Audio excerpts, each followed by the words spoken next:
Hi, and welcome to Stimming and Stilettos with Dr. Tasha. And as you guys know, I don't bring you any old guests, I bring you the best. And today is no different. So, again, you guys know I stalk my guests before I bring them on. That's how I do it. Um, and so I saw something, Kelly, I saw you posted something on, I think it was LinkedIn. Uh-huh.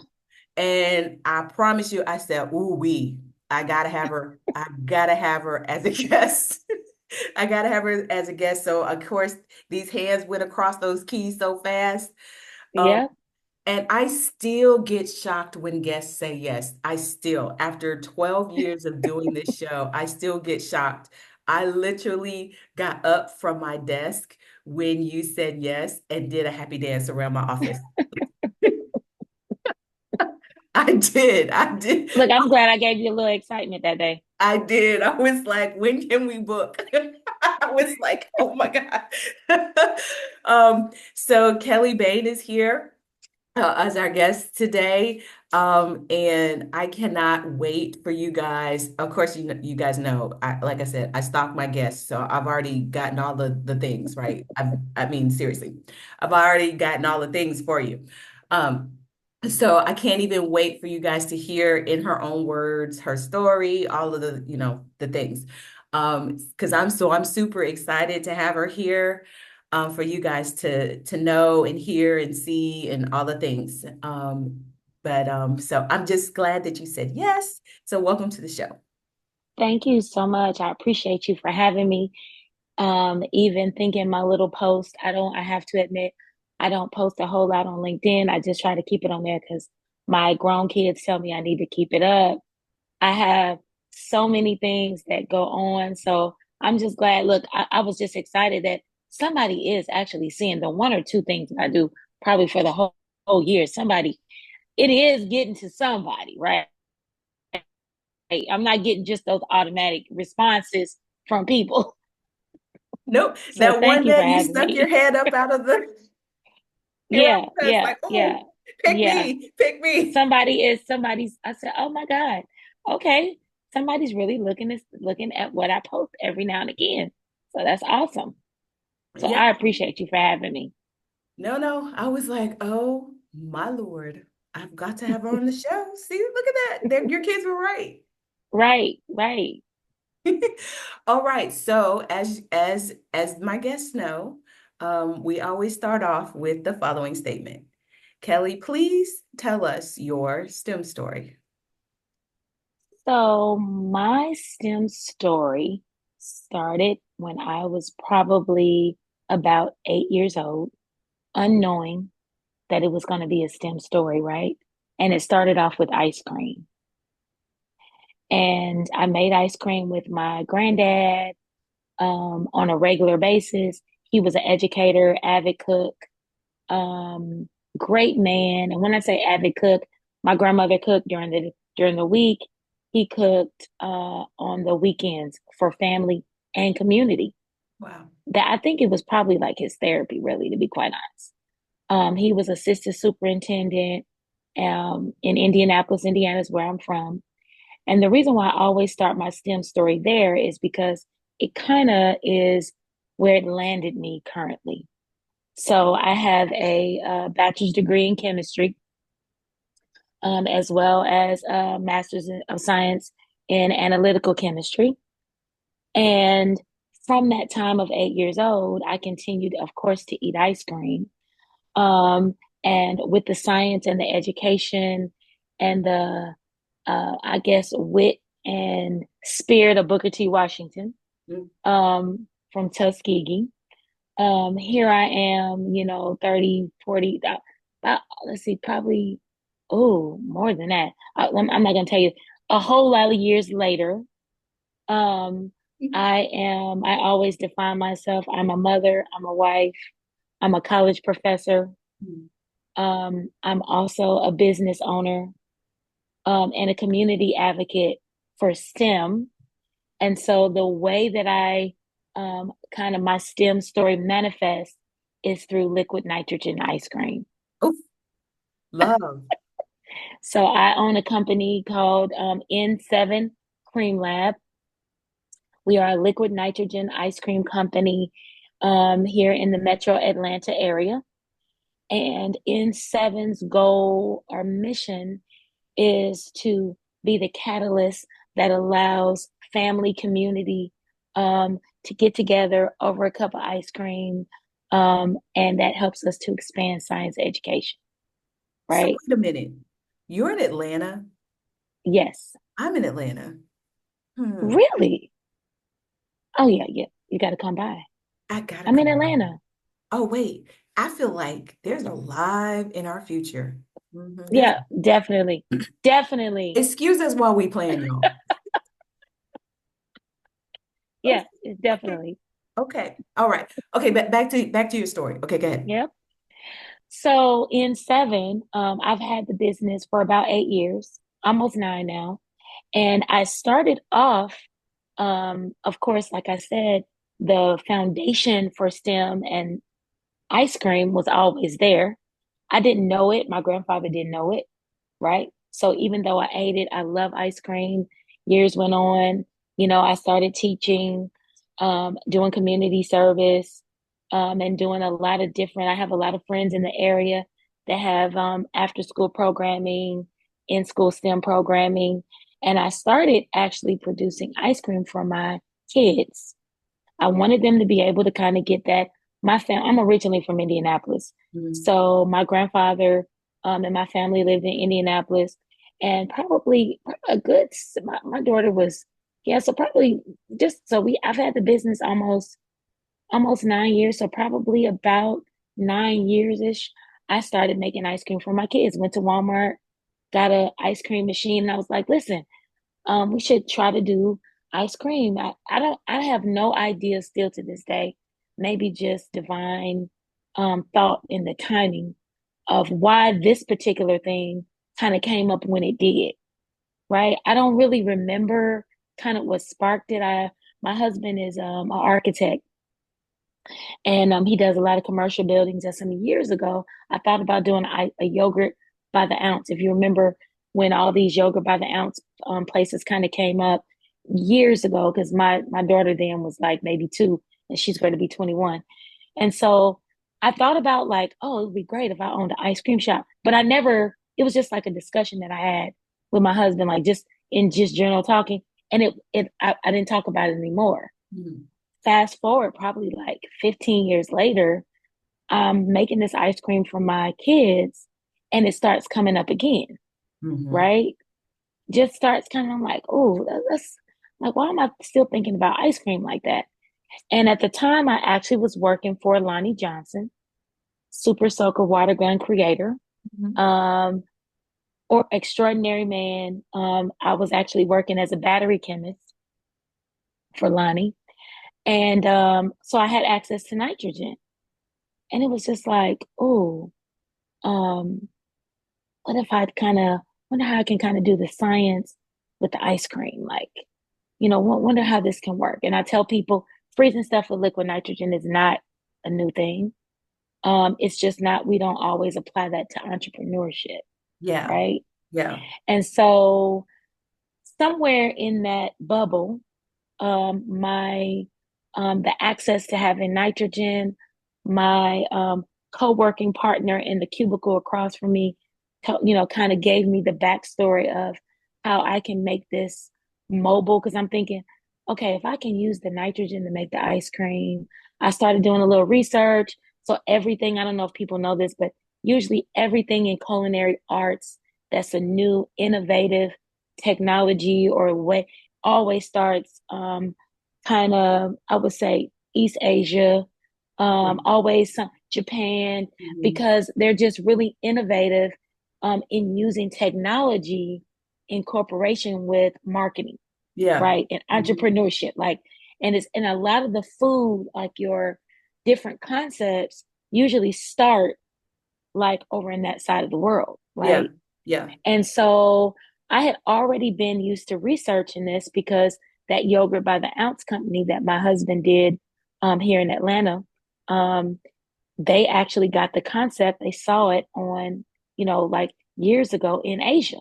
Mhm. And so I was like, oh, let me see if anybody's doing liquid nitrogen, or doing some, what's the new thing, right? And so there was, they had, like, and again, this was before we were using like Instagram, all, you know what I'm saying? Like, and so I was like, it was like, okay, this epiphany came. The liquid nitrogen could work. I could do the ice cream. I could use my grandfather's recipe. Like, okay, Lord, how can I make this thing work? And literally my coworker, I have no idea where he is to this day. He's doing his own thing. He was in Costa Rica the last time I heard, but my coworker was like, I think that's a great idea. I was like, how do I get the nitrogen from the big tank to a mobile tank that I can just try it? Like, I can Mhm. just see if it works, right? And so he's like, go on eBay and you can buy a dewar that the nitrogen goes in on eBay. And I'm like, okay, like how much does that cost? I don't have a business right now, but I need it because I can at least go out to schools and I can just kind of try it out at home. He's like, go on eBay, get you a dewar. And I was like, go on eBay, my first time. And on eBay, I had never been on there before. I heard about it. So I said, well, these things, he's like, yeah, they're going to cost you about $1,000, to get a dewar, but you need one. And we'll get the nitrogen from Lonnie, right? I can just get it from my job. So Lonnie's brother worked next to me. He was in the cubicle next to me. So I was like, hey, um, I was like, Manuel, you think Lonnie will let me fill up a door if I purchase on eBay? He's like, cool. Yeah, I'm sure it's no problem. He was like the plant manager. We'll just fill it up. You just got to get a door. So I go back on eBay. I'm like, okay, let me get this door. So on eBay, the door was like, I don't know, the guy was asking like $800, right? And I'm like, ooh, these are kind of expensive. Chris is like, yeah, new they're like up, 1,500, Yeah. 1,200. So I'm like, cool. So I look on there and eBay says you can make an offer for the doer, right? And I'm like, so can y'all put anything in there? He's like, yeah. I said, well, he's offering eight. I said, I'm just gonna put $100 in there.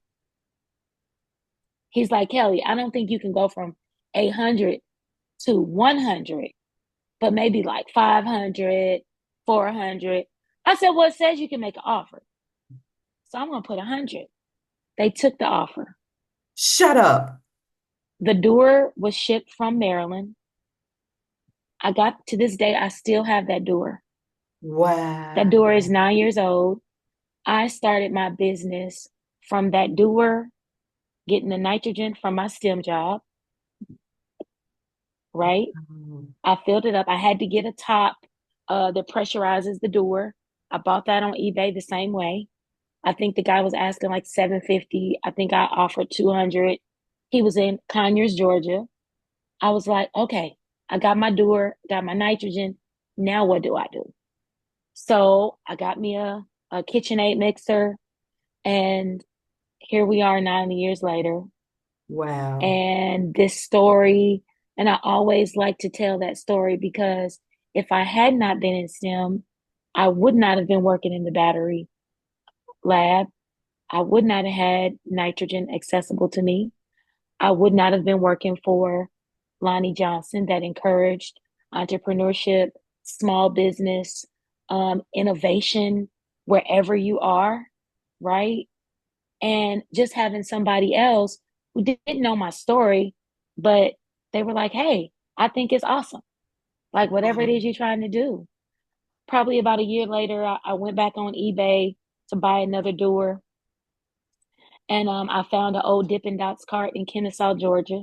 Mhm. I told my husband, I'm not looking for this, but they got a cart that I can use to go out to like do festivals. I mean, it just literally happened like this, Mhm. right? It just, so I said, you know what, Lord, this really can be a business, Yeah. right? But I need to make sure that I'm incorporating the teaching portion. I Mhm. had already been doing the Chem Lab, which is a STEM project. At the time, it was a project for girls to do cosmetic chemistry. And I would go to different camps and we made lip glosses and all kind of stuff. And my friend that was here in Atlanta that had the STEM program, that's what we were doing in schools. So I told him about the nitrogen. He said, why don't you bring the nitrogen and your mixer since you haven't done anything? into the school and do STEM day with me. And you can kind of try it out, talk about the nitrogen. I'm like, okay, there we go. That's the STEM education. Yeah. We already got the family piece, right? How do we get the community piece?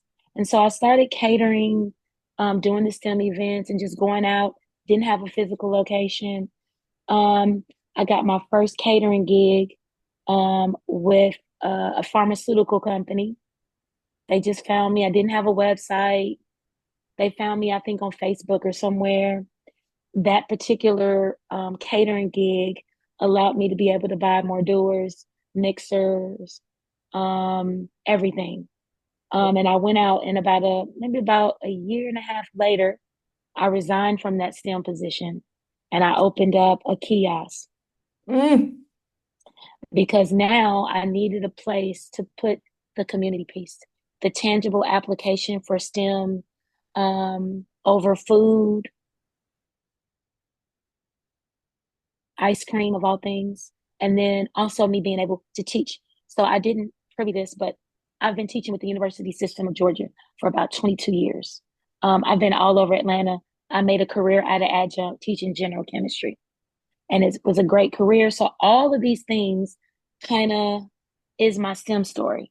It's Yeah. not just the science, but it's the teaching, the education, the influence of family, my college of choice, and the spirit of STEM, right? And I all of love, those things are me. yeah. And so this just allows me to be able to kind of do everything all in one. So, question Yep. for people who are curious, Hmm. put it together for us.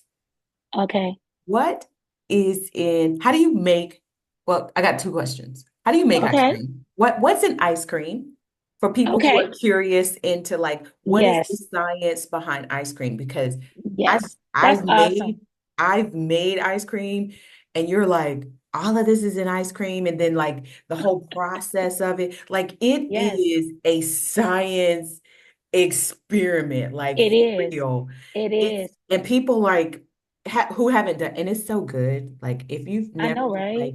like for Real homemade real ice cream. Yeah. vanilla strawberry, Yes. it's so good. But like you got to tell people what's in there. So I always start off with the making and people that are, usually, of course, I will, it's going to date myself because my daughter that's 12 is like, what do you mean making ice cream? Right. Of course, she knows now because she's been in the business since she was like 4. Right. Mhm. However, the idea of the process of freezing point depression, Mm-hmm. Go ahead. right, and colligative properties We're talking like, is what we do hmm when we make ice cream. hmm So of course, traditionally I made the ice cream with my granddad. There's a motor. Traditional homemade ice cream is made, of course, with the ice cream maker, hmm right? It used to have the wood barrel. Now they've gone to plastic, which also prevents the ice cream from freezing as fast. But that's another show. Anyway, we did have we actually had a metal. He did wood, and then we got a metal container. But the idea is your milk, your cream, your sugar, your vanilla extract. That simple. I still make the ice cream that way. wow. I don't put anything else in it, right? We make the base. Of course, I don't use the machine because with the machine, of course, we had all of that in the metal bucket, had a motor on top. I didn't churn it. I did plug it in. My grandfather churned it. We did plug it in, right? Put it inside the metal container. And the key thing was that metal container, of course, served as where you actually put the ice cream mix. Mhm. And that plastic barrel or wood barrel or metal barrel serves as the insulator for the ice that went in, right? Mhm. We put the ice around the metal can, right? And then we had to add salt to it. Yep. And the reason why my grandfather could never explain why we had to add salt, but he did say we have to have salt and there's a little hole and we have to make sure that we drain the water, right? As the ice starts to melt, the salt dissolves And Kelly, we just got to make sure that there's not more water than there is ice, right? And so for those that don't even like the homemade ice cream idea, is that you're pouring salt on top of the ice. Ultimately, it's gonna melt, right? Or it Mhm. lowers the freezing point. Let me say that. Yes. And in general chemistry, we call that colligative properties because it makes a solution Mhm. of salt water, right? Which lowers that temperature that allows that churning or that mechanical mechanism with the ice cream inside the barrel, of course, to freeze. Now, of course, it's really thin. You let it go, it starts to kind of thicken up. And then, of course, we took it out, put it in the freezer. Fast forward now to 2024, the N7 Cream Lab. I do the same thing. It's just instead of using the mechanical um, ice cream maker, I use a KitchenAid mixer. Okay. Got it. Now everything goes inside, and instead of me having to have an insulator, right? Because the churning took forever. Yes. Like, oh my God. Because it's gonna keep melting. You don't have a real true, it takes forever. Mhm. Um, but using the liquid nitrogen, all we do is flash it. All that good mix inside the bowl. I get my liquid nitrogen. I use my cryo hose. I blast it with liquid nitrogen, and each cup is can be made in about 60 seconds. That's tough. We're not using freezing point depression per se, but because ice cream has small molecules, ice cream normally has a lot of air in it. We Mm. don't know this because we're not in the factory, but the reason why they can say, "Oh my God, you get 3 scoops for $2," is because probably the cheaper the ice cream, the cheaper the price, right? And Okay. that is because air is whipped into the freezing process just naturally because it prevents those. It's almost like pockets, right? Ah, All those fat molecules that are inside, the faster it freezes, less ice particles can form. So let me give you a practical example. When you get the big, but no shade to anybody, but when you get those really big buckets of ice cream in the store that you have like for birthday parties, mhm. and you're like, oh my God, it feels kind of, it's so frothy. Mhm. Like what's going on? And then compared to a Ben and Jerry's or a Haagen-Dazs, you're like, okay, you get this big bucket for like $2, and this little bitty thing costs $6. Well, Yeah. it's not just the ingredients; it's also the way it freezes. Oh, Ever I notice the understand. texture? Yeah, and it's very dense. It's dense. Exactly, because it's less air. Interesting. Okay, That's got it. right. Understood. So Understood. that all those molecules with liquid nitrogen, and they use blast freezers, which are very expensive for like your Haagen Dazs. They do small batches, but they use blast freezers, like go really, really low freezers, and they blow the air in really fast, really quickly, so it can freeze faster. Liquid nitrogen says, I don't have to use a blast freezer.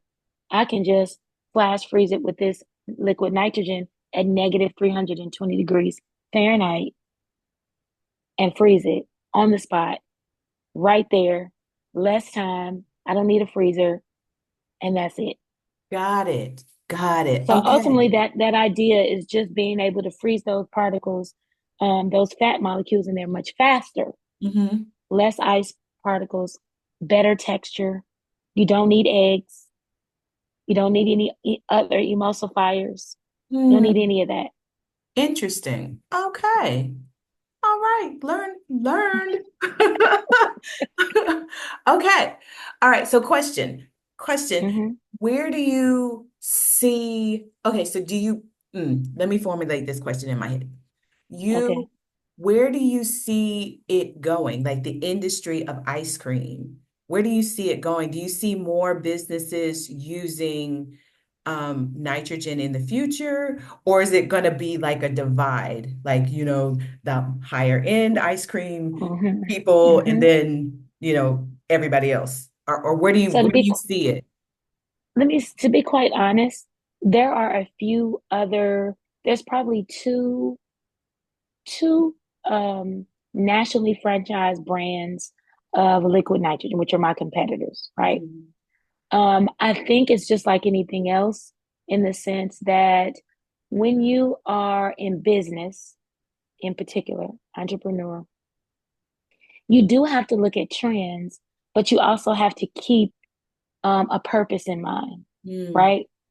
And I think the reason why we only have those two franchises, or maybe three franchise across the country, there are smaller, companies like mine.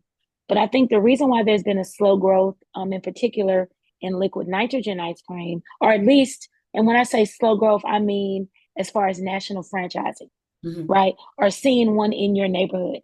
For me, those are my competitors. I follow ice cream shops all over the world, Toronto, China, India, like because people are doing some great things.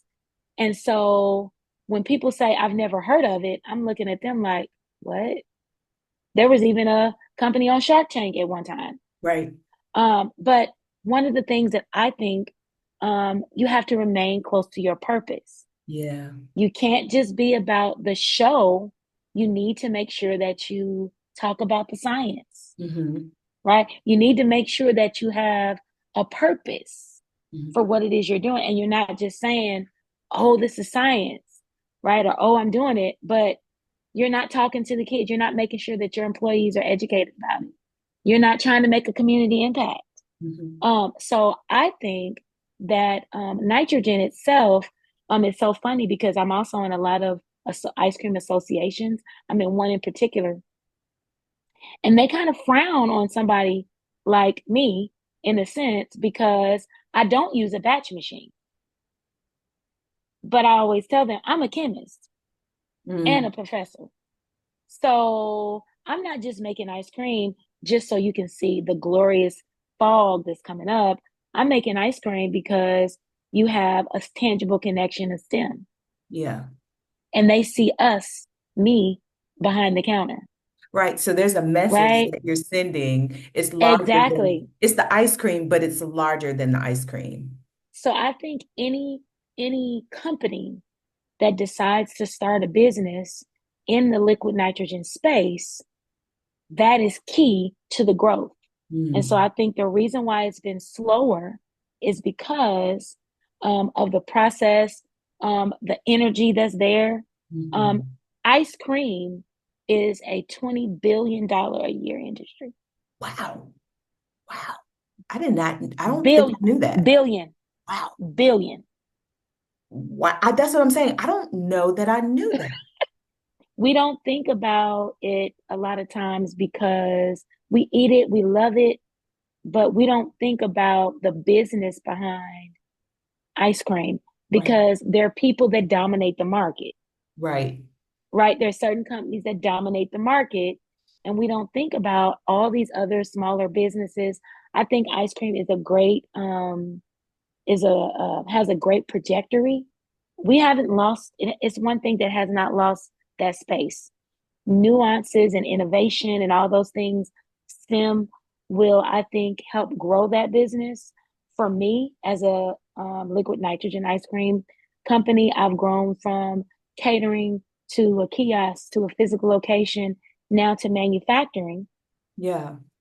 and now to hopefully a tech space where we can do customization, online. You can create your own ice cream from California and have it shipped overnight, because you need dairy free or you want oat milk or you want, right? Or you want, Right. I think that it's a great opportunity to expand on all of the new things, AI, all the new things that we have, incorporating that and continuing to grow.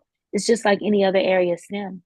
And Mm. I think liquid nitrogen in particular, I said earlier, it's not that other traditional ice creams feel like, oh, what are you doing? I just think they don't get the message and there's not a clear education. There's a education barrier as to what does this do, right? Hmm. So, how's it different? Or you're just trying to, have a show. But the reality is having that purpose and being able to teach that needs to be making sure that that needs to be the forefront. So Hmm. for me, I'm looking now, I package pints.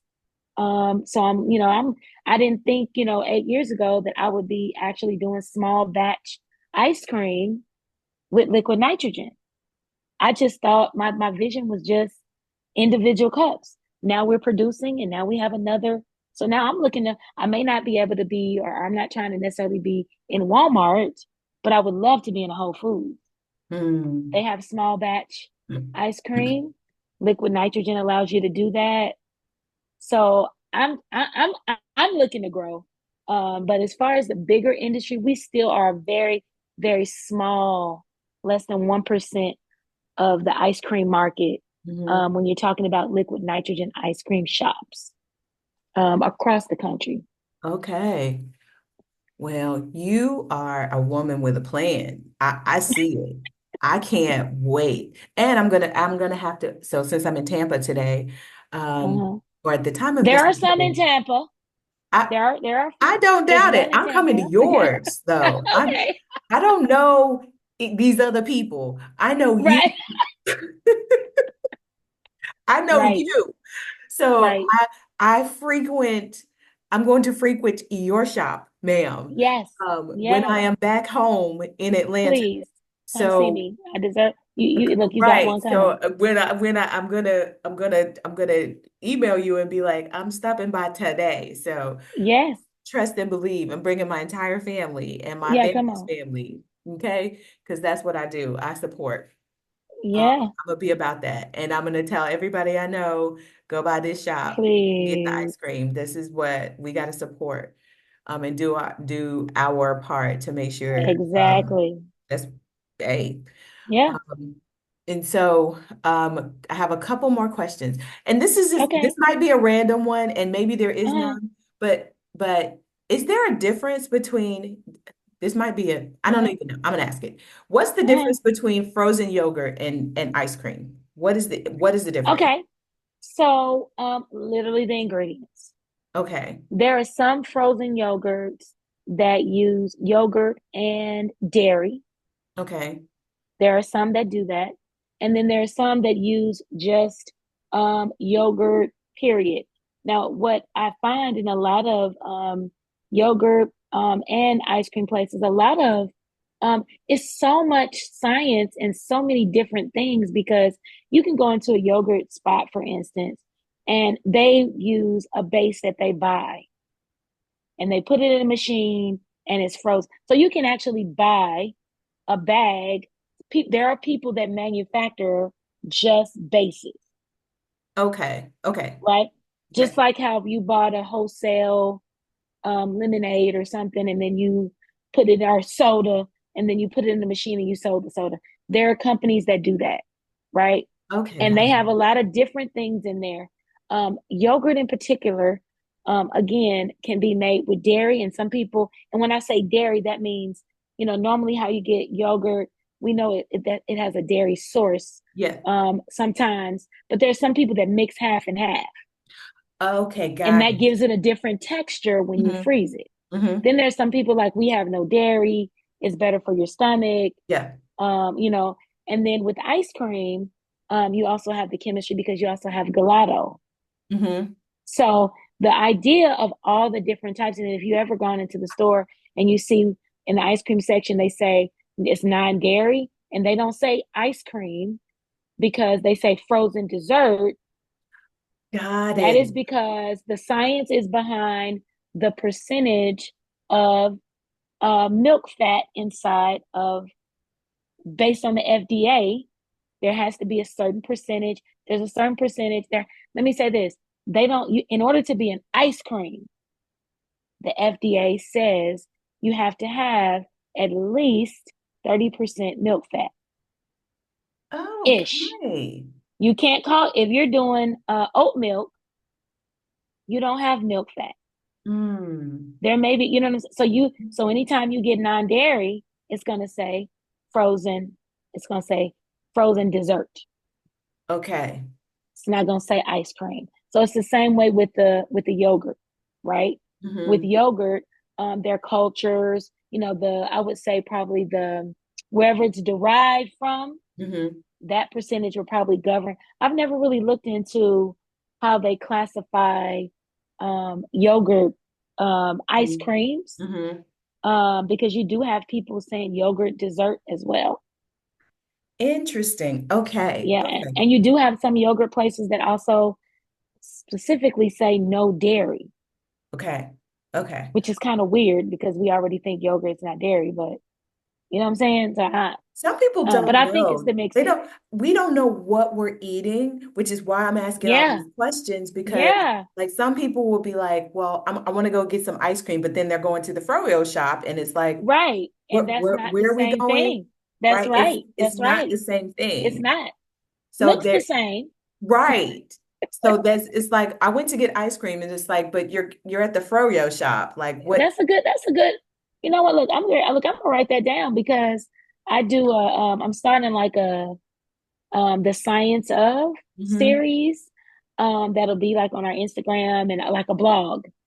And so that's great to talk about yogurt Yeah, they don't, I because that promise wasn't you on they my don't list. know. I was talking about ice cream and gelato, the differences, but I didn't think about when you go get ice cream and you're going to the yogurt shop.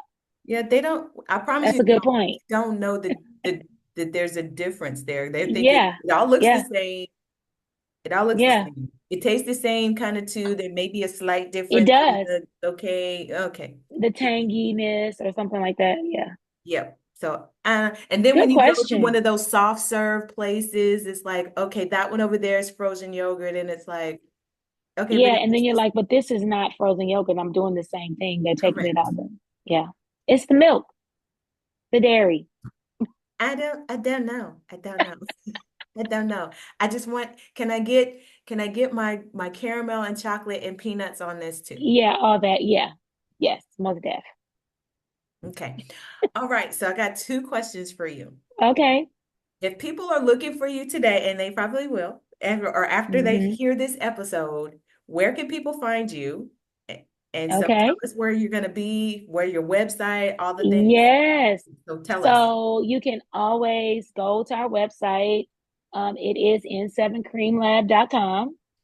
We are also on all social media platforms at N7, N for nitrogen, the number seven, cream with a K, Cream Lab, because I'm Kelly the chemist, right? N7 Cream Lab, all social media. You can also find us. We are in right outside downtown Avondale State.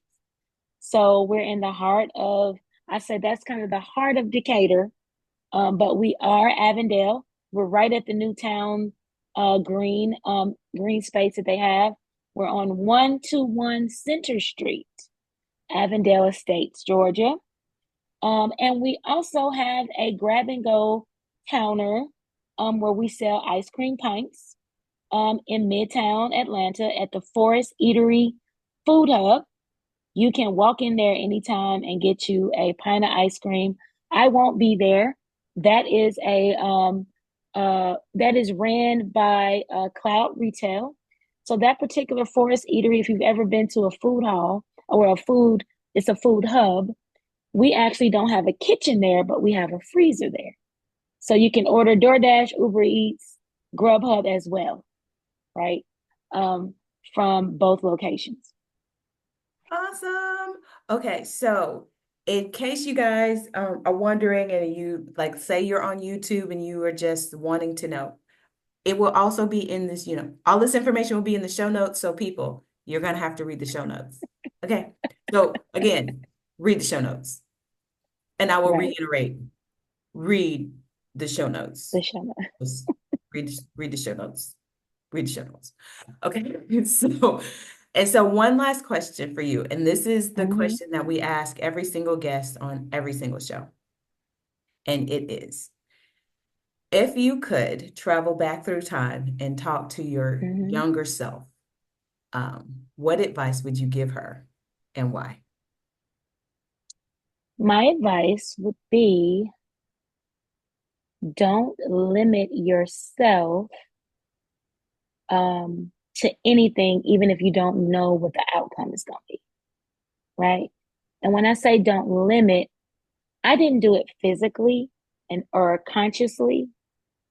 But I think subconsciously sometimes we don't see ourselves in spaces and it causes limitation, Ooh, right?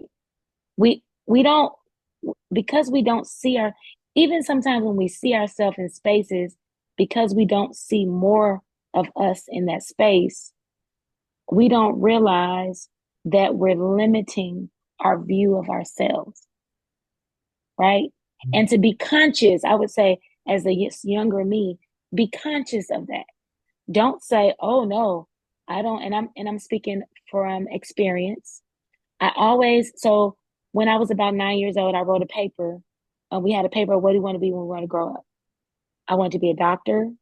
I wanted to be a scientist, doctor, and teacher, right? And my mother still had the paper.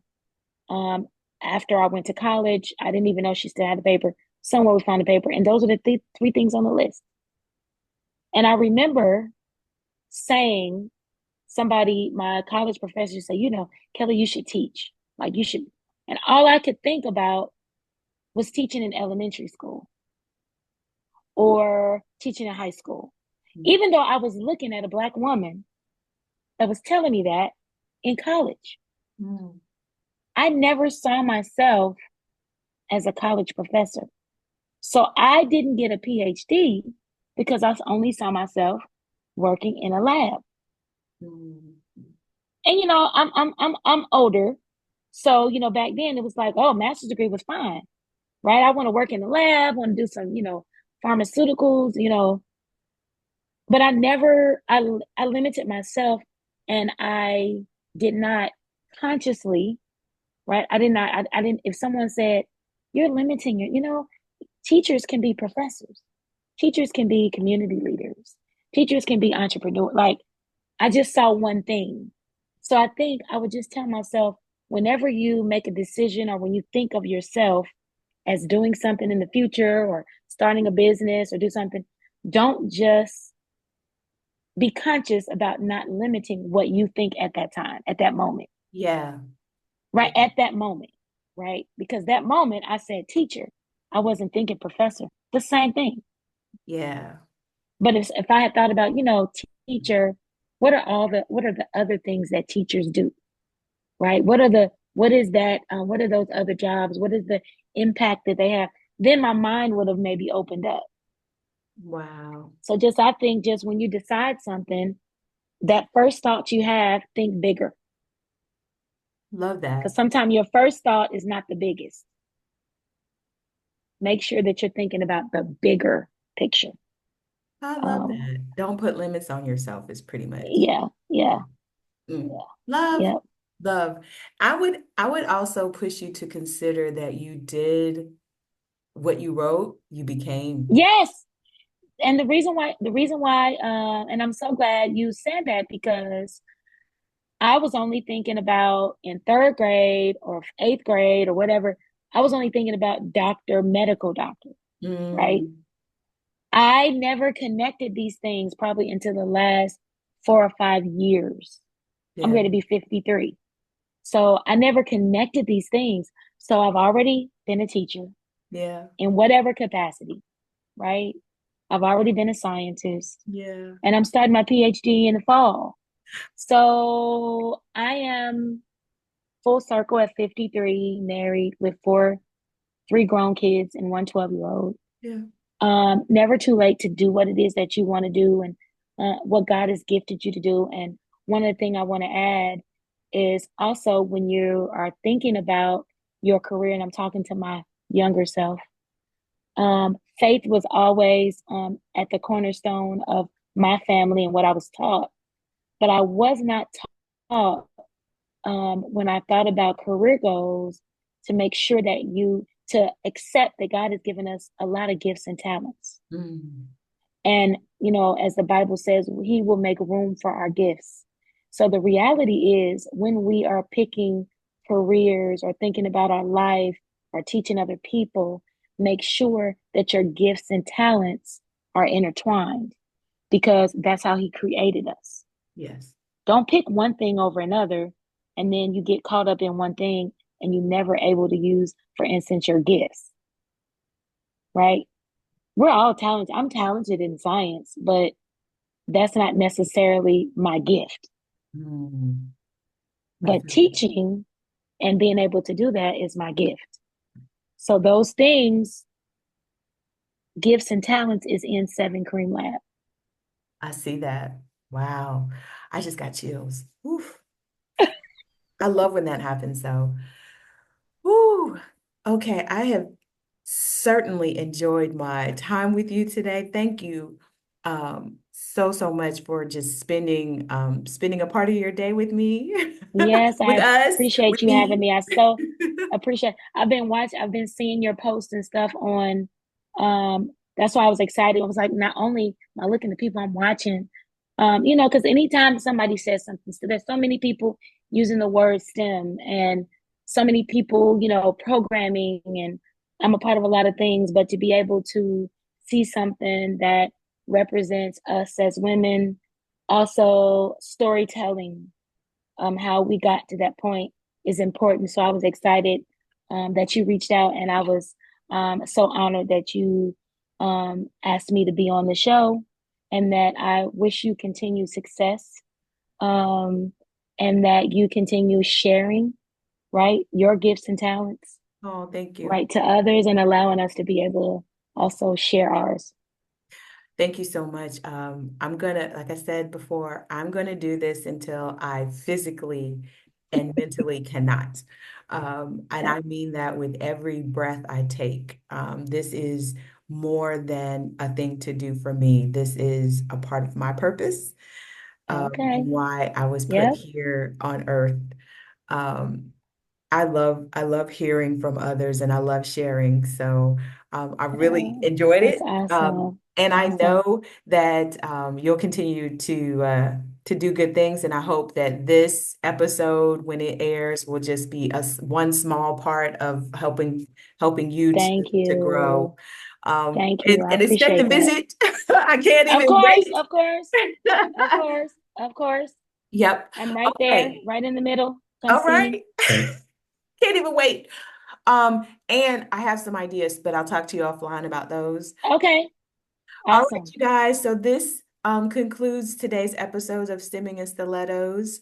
Um, ooh, y'all, she has given you so much to chew on. Actually, and if you want to, okay, so first off, there's a couple of things. One, stop by if you're in the Atlanta area, going through Atlanta, in Avondale Estates, or Yep, Decatur, where's Greater, uh, yep, or all of the, you can tell I'm from Atlanta because if you know, yeah, um, yeah, all the things, y'all stop by her shops. If you are in Midtown, go by and pick up a couple, yep, all the things. yep. Um, Or order online. or Always you on can order DoorDash. online because she That does have a that website. that DoorDash, Uber Eats, and all that DoorDash, Uber Eats, and Grubhub from that Midtown location is open from 10 a.m. to 2 a.m. Oh, okay. Well, see, there you go. See, all of that. Um, you can and check her out online, all the things, right? I try Yes. to, big up all of my folks. So do what you need to do to get in contact with this great lady. And then of course you can check out the episode, or any of the episodes when it airs, or any of the episodes. We have a YouTube station or channel. It's a channel. Or Perfect. you can check us out anywhere podcasts are available. This concludes today's episode. And as I say all the time, keep yourselves safe.